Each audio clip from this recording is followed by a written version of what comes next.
See, we had to bring the legacy characters back to make it matter. Can't have a bona fide Halloween without Jamie Lee. Nope. Scream 7 scribe Guy Busick recently spoke with comicbook.com about the upcoming slasher sequel. He revealed some interesting elements to the new flick that might just paint a better picture of what's to come. Now let's get into it.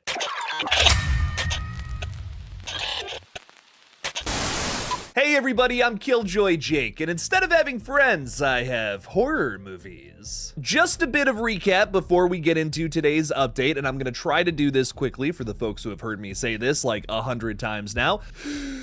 Melissa Barrera was fired for a really stupid reason. Jenna Ortega left the project shortly after that. The original director, Christopher Landon, left the project because he was being harassed by fans. You know who you are and you suck. Now it's a Sydney movie again, and the screenwriter of the original film, Kevin Williamson, is directing this new movie, marking it as his second directorial effort. A bunch of dead characters are also back as well, like Stu, Roman, and Dewey. It's super weird.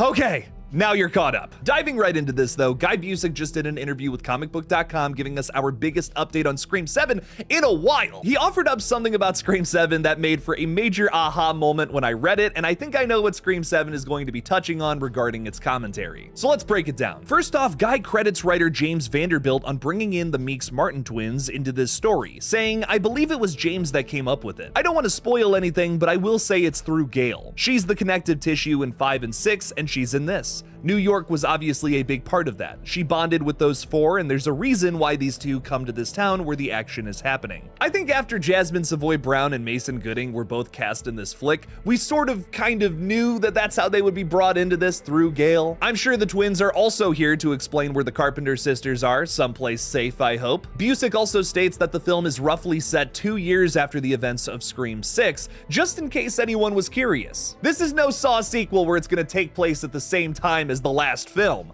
Although that would be pretty crazy, right? Speaking of the core four, Busick reminisces on the script that could have been. Before Spyglass Media decided to fire Melissa Barrera for absolutely no good reason, Scream 7 was supposed to be the final chapter for the new characters that this series has been building upon in the last 2 entries. Guy Busick explains that it was a completely different thing, saying, "We weren't able to use what we had in the previous iteration for this one. We just had to start from scratch, which was a bummer. We were excited about what we had for that movie. We wanted to do one more core 4 movie. We know the fans love those characters. We love those characters. We created those characters. I would love to see in some universe the continuation of their characters in some way. But we weren't able to port over the stuff from the other story. It was like, okay, here is what the universe dealt us." It is a major bummer, as we'll never know what could have unfolded in that final chapter there. I doubt after all that drama too, that Melissa or Jenna here would ever work with this company again, so as long as Spyglass holds the rights, a true concluding chapter for the sisters probably won't happen. Scream 6 does feel like a fitting end to their story, however, with Melissa literally dropping the mask at the end of that flick. But in my opinion, it felt like everything with the main characters was just tightening up in that sequel. It was a major improvement over the 5th film, in fact. I feel like that upward trend would have only continued into a 7th installment, learning more things about these characters, making them even stronger. But now we'll never know. With this series seemingly desperate to pave a new path, it was kind of a head scratcher at first when it was announced that Sidney Prescott would be the focus of this series once again. She's a great character, don't get me wrong, but is there more story to tell with someone whose arc is already complete? Guy Busick also had an interesting answer there. Regarding Sidney's return, Guy says, "I don't want to give anything away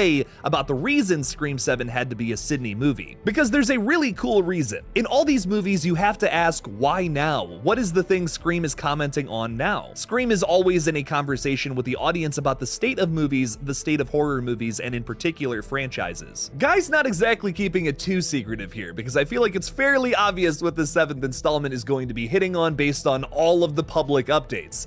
It screams H2O. The 30th anniversary for the original flick is literally next year, and we also will see the return of many dead characters in the series. And yes, I said dead, including Stu Macher, Roman Bridger, and Dewey Riley. Why else would they be bringing these characters back unless there was some sort of major flashback to the original film that changes everything here in the present? Also, I just want to point out that I'm wearing a shirt that says 2016 on it because that was the 20th anniversary of the original Scream. But what does this mean for Scream 7? The ghost faces in this movie will likely be motivated by that 30th anniversary mark of the original killings in universe, which means they have some sort of ties to the original film. I'm gonna be honest, that physically pains me to say at this point. I feel like this has been pretty obvious to Scream fans ever since Stu, Roman, and Dewey were all announced to be returning to this flick somehow. It has to be a flashback to the original at this point. That's the only way this would make sense. You can't tell me all three of those characters are still alive somehow. We saw all of them die in very visceral ways. All of them. So will the killer be Stu's vengeful sister, who we only just learned about in the 5th entry? Probably, yeah. Okay, that last part's speculation, but most of this, I feel like we're hitting right on the head, dude. My problem with all of this is we've kind of already told this story in universe very recently. Scream 5 was the requel that celebrated the original film by setting itself in the town from the first movie, and even featured a third act at the same damn house. See, that felt appropriate though back in 2022, because it was the first film released in this franchise beyond Wes Craven's unfortunate passing. While the 5th movie hasn't exactly aged very well in every single regard, I am happy that it honors his legacy. One of the biggest problems with that movie though is it kind of copies and pastes a lot of the great things about the 4th entry that came out 11 years prior, which was of course Wes Craven's last dance in the film world. With Scream 4 being my personal favorite sequel, I just feel like that movie did it way better. Amber is still my favorite killer in the radio silence era of Scream though. She rocks. Then, while Scream 6 was a major improvement upon what 5 had built, there was still the injection of nostalgia bait that felt so unnecessary. That movie shines when it's just doing its own thing, but it's kicked in the side by the current nostalgia craze, especially in that shrine sequence. I mean, it's a cool location and I liked it as a third act setting, but ultimately it's just this series sucking its own dick. Scream 5 had a reason to go back to the original, where Scream 6 should have just committed to doing its own thing. Now, Scream 7 seems to be just spinning its wheels and resting on its laurels. It's going back to what worked in Scream 5 and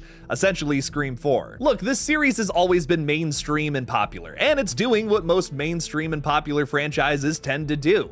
But this series has built itself off of that punk streak of making fun of its competitors. Where is that energy? I'm just not feeling any of that with Scream 7, which is why I feel like there's this lack of hype regarding this film. That excitement of anything could happen in a new movie is just not there with Scream 7, where it was with Screams 5 and 6. I'm just really hoping 7 can shock and surprise us somehow, even though it seems like a distant dream at this point. Hey everybody, before we wrap up today's update video, please make sure to subscribe to this channel for more horror movie updates just like this one. Thank you to everyone who's already subscribed. Also, check out my gaming channel GullGotha for some silly horror gaming content. I just put up a video fighting Matthew Lillard's Springtrap from Five Nights at Freddy's. So how do you guys feel about this new interview with writer Guy Busick? Let me know down in the comments below. Thank you all again for watching, please subscribe, and as always, don't forget to kill it out there, y'all.